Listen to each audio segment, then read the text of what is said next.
cuando se dan las circunstancias sociales apropiadas, cualquiera de nosotros puede acabar en un grupo violento. Cualquiera. Sí. Tú también. ¿Y tú? ¿Cuál es el proceso que conduce a una persona a usar la violencia con fines políticos y religiosos? ¿Por qué lo hace? ¿Cómo llega a esa decisión? ¿Se puede prevenir? ¿Y cuál es el papel de la religión? De las religiones. Muchos interrogantes. Y si buscamos en el reverso, podemos hablar de paz. ¿Sabe la ciencia algo de la paz? Buscamos las respuestas con Sergio García Magariño, doctor en Sociología, profesor de la Universidad Pública de Navarra e investigador del Instituto Icomunitas.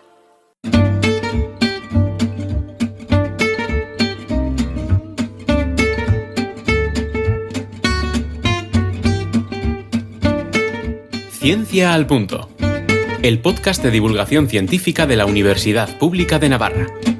Disfruta de la ciencia.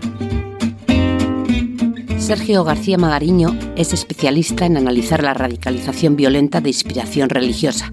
Lo ha plasmado en su libro Violencia, Política y Religión, una teoría general de la radicalización violenta. Buenos días, Sergio. Bienvenido. Buenos días, muchas gracias. Un placer estar contigo y con quien nos escucha. La hipótesis de este libro, la hipótesis de partida, plantea que el pensamiento y la acción, el comportamiento individual y la vida comunitaria están conectados. ¿Cómo no? Sí, parece obvio, pero fíjate que no lo es. Los estudios sobre radicalización violenta, que lo que plantean es la trayectoria que sigue una persona que tiene un comportamiento normal hacia un comportamiento violento en el seno de una organización terrorista, lo que se planteaba era que, que hay una progresión, que la persona comienza acercándose a ideas radicales, poco a poco se vuelve afín a un grupo que tiene una ideología violenta, finalmente empieza a justificar las acciones violentas con fines políticos y se va adentrando poco a poco en pequeños actos violentos hasta que finalmente forma parte de la organización. Digamos, la lógica dice eso y los estudios sobre radicalización violenta planteaban esa progresividad y había unas teorías basadas en una pirámide que decían, mira, en la base está la gente que simpatiza con un movimiento, después poco a poco se va ascendiendo en la escalera hasta que finalmente acaba implicándose. Y eso no es así. Efectivamente. Entonces la evidencia empírica lo que ha mostrado es que de aquellas personas que justifican el uso de la violencia con fines políticos, incluso las que están dispuestas a usar la violencia, solamente un porcentaje minúsculo acaba cometiendo algún acto violento en el seno de esas organizaciones. ¿Qué quiere decir eso? ¿Que la explicación de la progresividad no funciona? Que la explicación de la progresividad no es plausible. Si hubiera una progresión, toda esa gente, que son millones que simpatizan con causas violentas, acabarían cometiendo actos terroristas y esto sería inviable. Y los estudios de radicalización violenta a nivel global se fueron al otro extremo. ¡Qué lío! Las ideas violentas nada tienen que ver con el comportamiento violento, dicen. Bueno, ¿qué pasa entonces entre el pensamiento y la acción? La respuesta que se dio desde los estudios de radicalización violenta a nivel global es otro extremo, que es que no están conectados, que hay que explicar el comportamiento violento desde un ángulo y las ideas violentas desde otro, pero las personas que finalmente se unen a grupos terroristas es porque hay otros factores más conductuales que les conducen a ello. Y por ejemplo Oliver Roy, un estudioso francés del tema, él es el que puso en boga la idea de que son rebeldes sin causa y buscan una causa, y él planteó con estudios empíricos además cómo muchos de los yihadistas que atentaban en Francia no tenían casi conocimiento de la religión, ni siquiera tenían una convicción ideológica de lo que estaban haciendo, y al estudiar sus trayectorias se centró más en estos factores. Mira, eran personas desintegradas, no tenían amigos, no habían aprendido bien el idioma, tenían deseo de reconocimiento, etc. Entonces es como que la explicación va por otra dirección. Pero no compartes esa teoría. Planteas que pensamiento y acción están conectados. ¿Cómo se haría ese tránsito? tienen que estar conectados de alguna manera. Entonces esas explicaciones no me convencían, y al empezar a analizar casos específicos de personas que se habían radicalizado, una de las cosas que empecé a ver, primero en entornos más inmediatos, de gente que se había unido a ETA, pero también pues está en Irlanda viendo el IRA, en Estados Unidos grupos violentos, yihadistas que estaban en la cárcel en Europa. Una de las cosas que se ve es que parece que del pensamiento a la acción pues sí que hay una trayectoria, pero se requiere un puente. Entonces yo he estado buscando los puentes de las personas que tienen ideas radicales y se unen, pero es que también existe la otra dirección. Hay gente que ya tiene comportamientos violentos y para que adopten una ideología radical y se unan a un grupo terrorista también se requiere otro puente. Entonces lo que yo he estado buscando es esos puentes que unen pensamiento y la acción en una dirección y acción y pensamiento desde la otra. Eso quiere decir que hay elementos comunes entre grupos violentos de distintos puntos geográficos y también de diferentes ideologías. ¿Es así? Efectivamente. No solamente hay puentes, sino que en esos grupos que son tan diferentes en distintas partes del mundo hay muchos elementos comunes. Cuando analizas los perfiles, las biografías de personas que se unieron a los tamiles o se unieron finalmente a las FARC o al ELN en Colombia, hay elementos comunes. Por ejemplo, siempre operan en red y hay algún agente de radicalización. Es decir, tenían amigos, familiares, vecinos previamente radicalizados. Y además habían sido captados. Otro segundo elemento es la disponibilidad biográfica.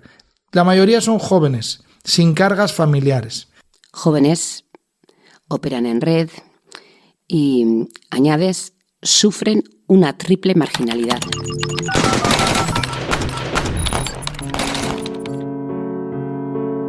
Personas que sus entornos familiares eran relativamente frágiles, no necesariamente violentos, pero frágiles, o habían pasado mucho tiempo solos.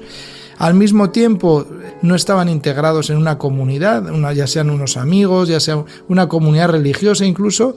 Y lo tercero es que los valores de la sociedad más amplia de acogida tampoco estaban demasiado fuertes pues en su imaginario colectivo, ¿no? Esa triple marginalidad también se producía, y eso hace que la persona sea más vulnerable a otros grupos que te dan precisamente un sentido de pertenencia fuerte.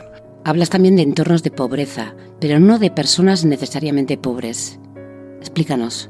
Esto con los atentados de las Torres Gemelas se puso además de manifiesto. Antes se pensaba que los terroristas eran gente pobre, desvalida, que no tenía otra opción que unirse a un grupo terrorista. Y no es así. Efectivamente. Cuando vemos los perfiles sociales y económicos y los niveles educativos de los terroristas, vemos que hay de todas las escalas sociales. Ahora, un elemento en común es que suelen proceder de barrios o de zonas donde sí que había privación material, fuera degradación medioambiental, problemas. Entonces, en esos contextos se genera cierta sensación de agravio, indignación. Hay otros dos puntos comunes: o tienen poco conocimiento religioso o tienen poco conocimiento científico. Y esto hace que haya mayor vulnerabilidad. Pues yo diría que la mayoría de la sociedad somos así. Efectivamente. ¿Qué significa eso? Finalmente, cuando se dan las circunstancias sociales apropiadas, cualquiera de nosotros puede acabar en un grupo violento, ¿no? Y bueno, lo último, sobre todo en entornos como Inglaterra o los judíos ultraortodoxos en Israel, donde salen terroristas, grupos aislados de la sociedad que generan sociedades alternativas a la sociedad dentro de la cual viven. Supremacistas blancos estadounidenses se manifiestan contra la nación de blancos y ahora empezarán las grupos neonazis. ¿Cómo explicaríamos lo que está ocurriendo en Estados Unidos? Su radicalización violenta. Es una sociedad totalmente diferente. Se podría decir que el supremacismo blanco ha tomado las armas en algunos casos incluso. Sí, Estados Unidos tiene una particularidad que se hace difícil de entender en Europa. Parecemos muy similares, pero no lo somos. Voy a poner dos ejemplos. En Estados Unidos la libertad de expresión está por encima de casi todo lo demás. Ahí la Constitución tiene una serie de elementos adicionales que blindan tanto la libertad de expresión como el derecho a defenderse y a portar armas. ¿Qué significa esto? Que en Estados Unidos hay más grupos que en Europa que tienen ideologías violentas y que son legales. Según recoges en el libro, más de 1.300 grupos extremistas. Efectivamente, sí. Hay cerca, ahora el Southern Poverty Law, que es la organización que se dedica a investigar cuántos grupos violentos, con ideología violenta, existen en Estados Unidos, hablan de casi 1.700. Entonces, hay muchos grupos con ideología explícita violenta, por un lado, eso no lo tenemos aquí, bueno, por poneros un ejemplo, el Proud Boys, los chicos orgullosos, que es uno de esos 1.700 grupos que está en Estados Unidos legalizado como organización y los jóvenes lo ven como una organización atractiva en ciertas zonas rurales de Estados Unidos. En Canadá están prohibidos, se considera una organización terrorista. Estoy seguro que en Europa también se consideraría. Entonces los Proud Boys, por un lado, son legales, justifican el uso de la violencia, y luego por el otro lado tenemos una sociedad que está altamente armada. En Estados Unidos incluso es legal portar armamento militar, no solamente una pistola, sino que puedes llevar una recortada o una metralleta. ¿Qué sucede? Que en ese contexto la polarización política es más peligrosa que en Europa, porque estos grupos violentos vehiculan la indignación. En el caso de Europa, pues no hay tantos grupos violentos que la vehiculan. Según algunas teorías, la transformación del modelo económico vigente es una de las razones de esa radicalización o polarización. También lo sería incluso el cambio climático. Podría serlo también la integración política global. Pero, ¿cuál es el rol de la religión en estos procesos?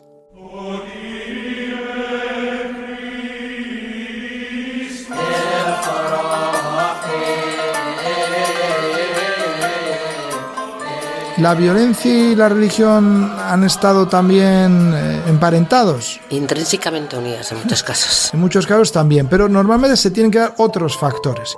Entonces, en esencia, la religión, yo diría que no produce violencia, sino que al revés, ha sido fuente de civilización. ¿Qué sucede? Que también se puede instrumentalizar muy fácilmente. ¿Por qué? Porque llega a lo más profundo de la motivación humana. La gente por religión mata, muere, se suicida. Entonces, personas habilidosas que quieren usar la religión con fines políticos, si se alían con élites religiosas malintencionadas también, ahí es cuando se producen procesos problemáticos, porque la religión es una fuente de motivacional muy, muy poderosa. No hay otro sistema que genere tanta motivación individual y social como la religión. Entonces yo sí que lo separaría, ¿no? El aparato religioso es el que realmente puede crear esos problemas, o personas individuales dentro de la Iglesia. Puede ser las dos. O sea, es que, claro, cuando hablamos de religión hablamos de tantas cosas. A alguien le viene a la cabeza la Iglesia Católica y el franquismo, que no están relacionados. Es un ejemplo claro de cómo las élites políticas usaron un sistema religioso para legitimar un orden político y además se aliaron con ciertas élites religiosas. Pero eso no significa que el cristianismo sea el que causa el franquismo o el falangismo, ¿no?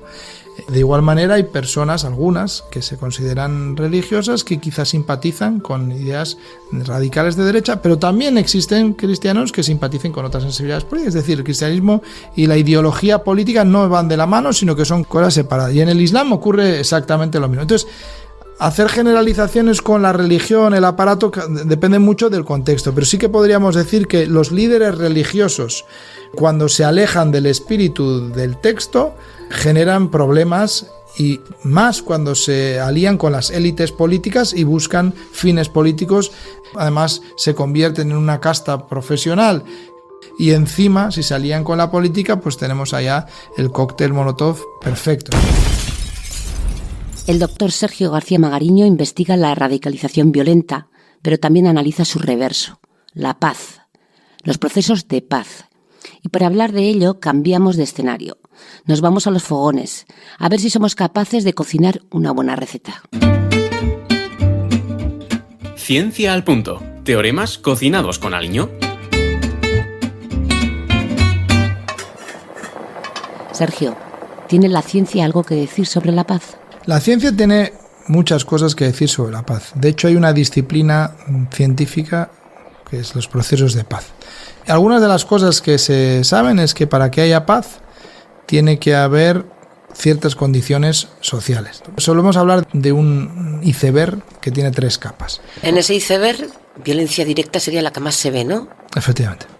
Cohetes, drones, bombas, eso Peleas, sería. insultos, sí, así es. Bombas atómicas, todo eso es violencia directa. La parte alta del iceberg. La parte alta. Eso tiene que detenerse. Para que haya paz, se tiene que tener normalmente a través del monopolio de la violencia legítima por parte de una entidad central, controla eso. Fundamental. Pero eso es solo la punta del iceberg para que haya paz. ¿Y qué hay debajo de la superficie? Debajo de la superficie habría una segunda capa que tiene que ver con las desigualdades sociales y económicas que conviven dentro de una sociedad.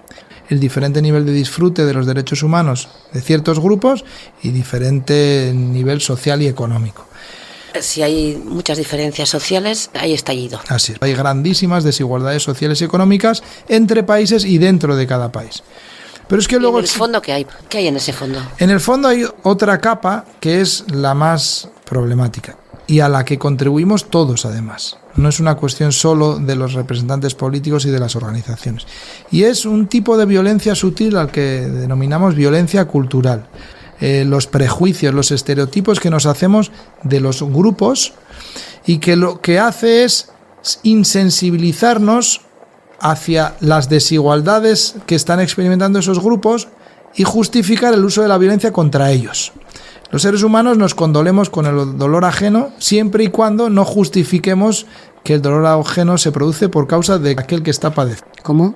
¿Quien padece ese sufrimiento se lo ha ganado? Voy a poner un ejemplo.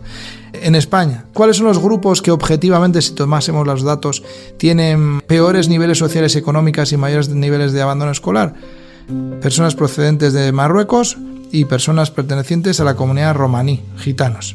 Si tú analizas hacia qué grupos hay más prejuicios, sin ningún lugar a dudas, hacia la peor estima social, y esto además el gobierno de Navarra tiene los datos muy frescos, la sociedad española y Navarra es mucho más intolerante hacia gitanos y marroquíes. De hecho, en el lenguaje popular asociamos la palabra gitano con sucio, ladrón, etcétera, y el marroquí lo mismo, moro, etcétera. ¿Qué quiere decir con esto? Que cuando tenemos un estigma hacia un grupo, lo que sucede es que finalmente es un grupo que está muy, muy, muy oprimido, no podemos soportar ese nivel de opresión y tenemos, en cierta manera, que resolver nuestra disonancia cognitiva inventándonos, pues, otras nociones para calmar nuestra conciencia. Eso quiere decir, si no he entendido mal, que cuanto más chistes hagamos de moros, si me permites la expresión, y de gitanos, más oprimidos están esos pueblos. Y más estaremos contribuyendo a la insensibilización para que emerja la violencia contra ellos.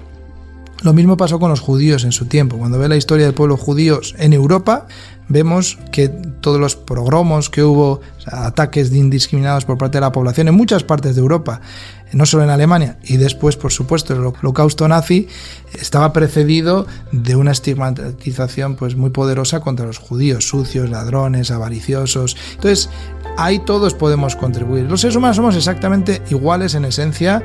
El reconocimiento del otro como un igual a mí es la base de las relaciones. Lo que pasa es que cuando creamos categorías para entendernos en relación a los grupos de pertenencia, que es algo muy necesario. Hasta aquí el episodio 37 de Ciencia al Punto. Hemos servido un plato de violencia, política y religión. Y para postre, ciencia sobre la paz. Muchas gracias. Un placer. Ciencia al Punto. El podcast de divulgación científica de la Universidad Pública de Navarra. Directo a tu mente.